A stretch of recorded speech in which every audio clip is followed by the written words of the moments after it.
नाम के गांव में महेश नाम का एक शहद बेचने वाला आदमी रहा करता था। वो गांव के बाजार में शहद बेचता था। इस दुनिया में उसका उसकी माँ सुषमा के सिवा कोई और नहीं था। सभी गांव वाले उसी के पास से शहद खरीदते थे। अरे वाह वाह, कितना अच्छा शहद है। इतना लाजवाब शहद तो मैंने अपनी जिंदगी में कभी नहीं खाया। दिल बाग बाग हो गया। वाकई में मुझे तो 4 बोतल दे दो, मैं 4 बोतल खरीदूंगा। अरे हाँ हाँ भैया, आपके यहाँ का शहद बहुत ताजा और फायदेमंद होता है। दाम में भी मस्त और स्वाद में भी जबरदस्त। अब तो मैं आपके यहाँ से ही शहद खरीदा करूंगी। मुझे भी 5 बोतल शहद चाहिए। जी भाई साहब, जी बहन जी, आप दोनों का बहुत बहुत धन्यवाद। मैं अभी आपको शहद देता हूँ। महेश की माँ को अपने बेटे की बढ़ती तरक्की देखकर बहुत खुशी होती है।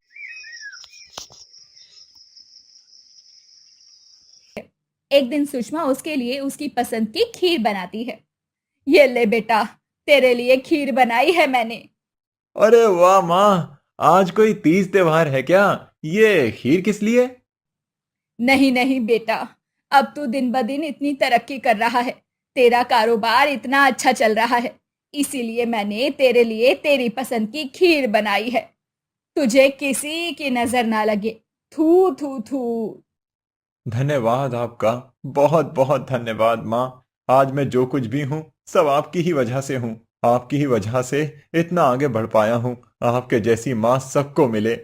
अरे नहीं नहीं, ये तो तेरी मेहनत का फल है जो तुझे मिल रहा है।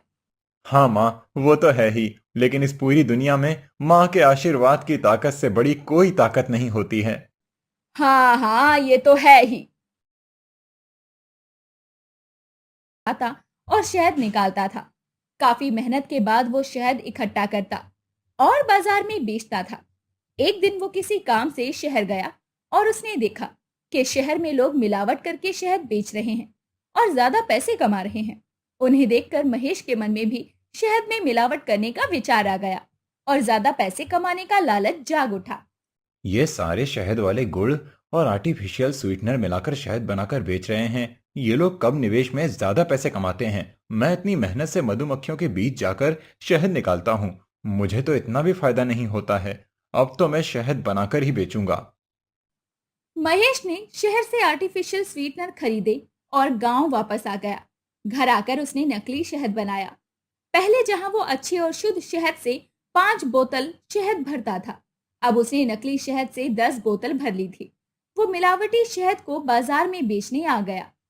शहद ले लो, शहद मीठा मीठा ताजा ताजा शहद ले लो। छत्ते का ताजा शहद, दाम में मस्त और स्वाद में जबरदस्त। ये शहद ले लो, शहद। महेश शहद बेचने लगा था। अब उसे खूब फायदा भी हो रहा था, क्योंकि रोज सुबह जाकर उसे अब छत्ते के नीचे घंटों इंतजार नहीं करना पड़ता था और कम दाम में उसके पास ज्यादा पैसे आ रहे थे। तभी गांव में एक नया शहद वाला आया, जो कि बहुत ईमानदार और नेक था। उसका नाम था बिरजू। वो गांव में अपना शहद बेचने लगा। अच्छा, तो ये है नया शहद वाला। कोई बात नहीं, इसे भी बेचने दो। मेरी तो इस गांव में पहले से ही पहचान बनी है। मेरा शहद तो मेरे नाम से ही बिकता है। इन सबको मुझ पर भरोसा है। ये तो मेरा कुछ नहीं बिगाड़ पाएगा और कुछ दिन में गांव छोड़कर चला जाएगा। बेवकूफ गांव वाले, इन्हें तो इस बात की खबर भी नहीं है कि अब मैं पहले जैसा ओरिजिनल शहद नहीं बेचता, मिलावट करता हूँ। बिरजू शुद्ध शहद बेचता था और अब गांव वालों को महेश के हाथ के मिलावट वाले शहद का स्वाद पसंद नहीं आता। वो लोग बिरजू के पास से ही शहद खरीदने लगते हैं। अरे वाह बिरजू भाई, तुम्हारा शहद तो सच में शुद्ध और ताजा है। और वो महेश के हाथ के शहद में ना तो अब पहले जैसा रंग है, ना ही स्वाद। पता नहीं क्या हुआ उनके शहद को। हाँ हाँ भाई साहब, उनके शहद में तो ना स्वाद बचा है और ना शुद्धता। मिलावटी शहद है उनका तो। आपका शहद ही शुद्ध और ताजा है, सबसे फायदेमंद है। एक दिन सुषमा अपने बेटे को शहद में मिलावट करते हुए देख लेती है और ये देखकर उसके पैरों तले जमीन खिसक जाती है। बेटा, ये तू क्या कर रहा है? तू शहद में मिलावट कर रहा है। मैंने तो कभी सपने में भी नहीं सोचा था कि तू शहद में मिलावट करके बेचेगा। वो वो माँ, दरअसल। क्या दरअसल? तू चुप कर। तू मिलावट करता है, इसीलिए अब पहले की तरह मेरे सामने शहद की बोतलों को नहीं भरता तू, और इस कमरे में आकर छुप छुप कर गुड़ और मिलावट वाले स्वीटनर का इस्तेमाल करता है और शहद तैयार करता है। हाँ तो माँ, मैं क्या गलत कर रहा हूँ? शहर में सभी लोग ऐसे ही शहद बेचते हैं और फायदा कमाते हैं। मैं भी तो बस कम निवेश में ज्यादा मुनाफा कमा रहा हूँ ना। क्या गलत है इसमें? क्या मुझे ज्यादा पैसे कमाने का हक नहीं है? मुझे अपने लिए थोड़ा तो स्वार्थी होना पड़ेगा ना, तभी तो जीवन में आगे बढ़ पाऊंगा। नहीं बेटा, तू ये गलत कर रहा है। तू मिलावट वाला शहद मत बेच। मेहनत करके छत्ते से शहद ला। अभी भी समय है, लालच छोड़ दे, वरना सभी ग्राहक तुझे छोड़कर चले जाएंगे। आप घबरा क्यों रही हो माँ? आप चिंता मत करो। एक दिन देखना, मैं गांव का सबसे बड़ा आदमी बन जाऊंगा और गांव में शहद की फैक्ट्री खोलूंगा, फैक्ट्री। और तब आपको अपने बेटे पर गर्व होगा।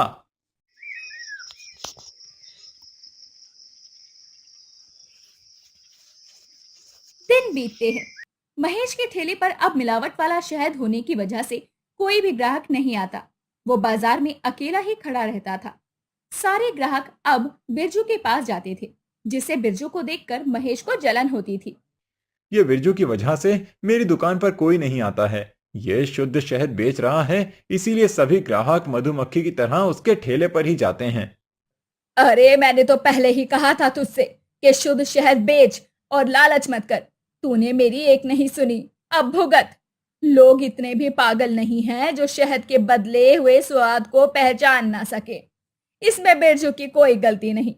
पहले तू भी उसी की तरह ईमानदारी से शुद्ध शहद बेचता था और तब ग्राहक तेरे पास आते थे। अब तूने मिलावट की है तो ग्राहक उसके पास चले गए।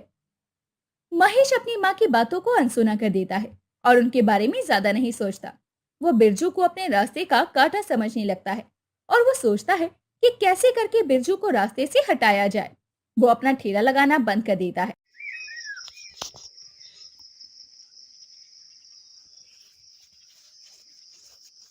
और एक दिन भेस बदलकर बिरजू के ठेले के पास जाकर बोलता है। भाई साहब, ओ भाई साहब, आपके पास कोई काम हो तो मुझे दे दो। मेरे पास कोई काम नहीं है। मेरे घर में मेरी बीवी है और मेरी बूढ़ी माँ। मुझे उनका ख्याल रखना है। मेरे पास एक फूटी कौड़ी नहीं है। मैं काम ढूंढ रहा हूँ, मेरी मदद करो। काम तो मैं तुम्हें दे दूंगा। मेरे पास काम है। अगर चाहो तो मेरे ठेले पर काम कर सकते हो। तुम्हें बस रोज जंगल जाकर शुद्ध शहद लेकर आना है। क्या तुम ऐसा कर पाओगे? अगर ऐसा कर पाओगे तो ही मैं तुम्हें काम पर रख सकता हूँ। हाँ हाँ, मैं कर सकता हूँ। मैं कोई भी काम कर लूंगा। बस आप मुझे काम पर रख लो। मुझ पर कृपा करो। देखो, ज्यादा परेशान मत हो। मैं तुम्हारी समस्या समझ सकता हूँ। तुम काम पर आ सकते हो। मैं तुम्हें काम दे रहा हूँ। तुम बस अपना काम पूरी मेहनत और लगन से करना। इसके बदले मैं तुम्हें महीने के अच्छे पैसे दे सकता हूँ। तुम बस काम करो और मुझे पूरा भरोसा है कि तुम काम कर सकते हो। ठीक है भाई साहब, अब से मैं आपको रोज जंगल से शहद लाकर दूंगा। आपका बहुत बहुत धन्यवाद जो आपने मुझे काम पर रखा, मुझे काम दिया। भगवान करे आपको सारी खुशियां मिलें। महेश अब बिरजू को शहद देने का काम करने लगता है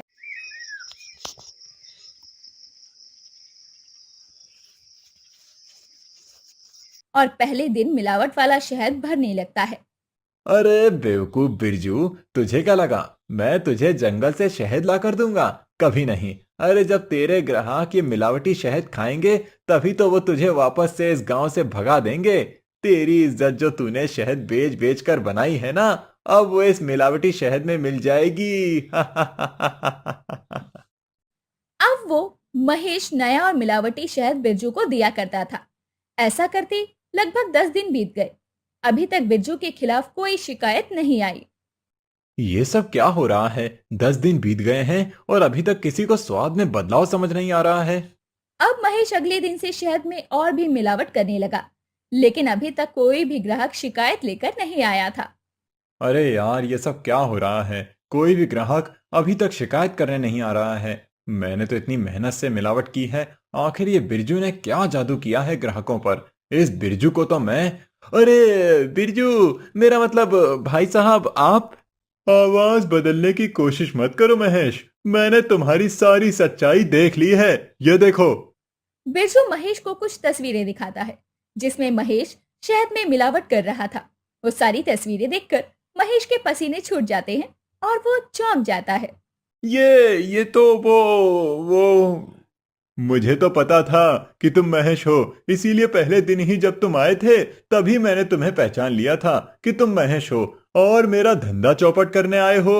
और जब तुम मुझे मिलावट वाला शहद देते थे तो मैं उसे उपयोग ही नहीं करता था। मैं जंगल से मेहनत करके अपना शहद लाता और ग्राहकों को शुद्ध शहद बेचता था, इसीलिए तुम्हारे पास कोई शिकायत नहीं आती थी। मैंने तुम्हारी मिलावटी तस्वीरें खींच ली हैं। अगर तुम नहीं सुधरे तो ये तस्वीरें मैं पुलिस के पास ले जाऊंगा और मिलावट के केस में तुम्हें जेल भिजवा दूंगा।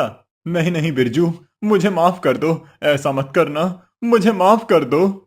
मैं तुम्हें माफ कर दूंगा, लेकिन तुम्हें मुझसे वादा करना होगा कि आगे से तुम शुद्ध शहद बेचोगे और मेहनत करोगे, ना कि लालच। ठीक है, आज के बाद मैं मिलावट नहीं करूंगा। बिरजू के डर से महेश एक बार फिर से मेहनत करने लगा और अब बाजार में शुद्ध शहद बेचने लगा। उसकी ईमानदारी की वजह से एक बार फिर से ग्राहक उसके पास लौट आए।